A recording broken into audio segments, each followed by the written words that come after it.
تقوم كتيبة الدرة الصاروخية الشهيد مازن بتجربة أول صاروخ حرية واحد في سوريا، في الأراضي السورية، ملتزمين بالهدنة في حال خرق النظام لاتفاقية كوفي عنان واعتداء علينا. سنقوم بالرد بهذه الصواريخ.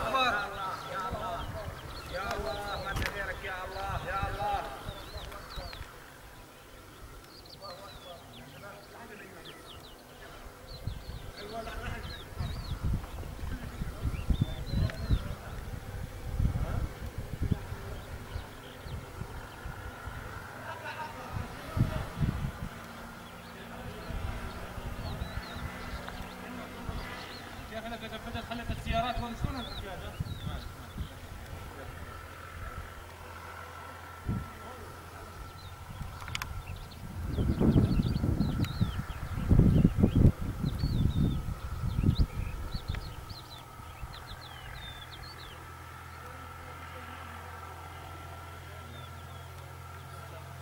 يلا ويحلى فيك كبيره يا رب.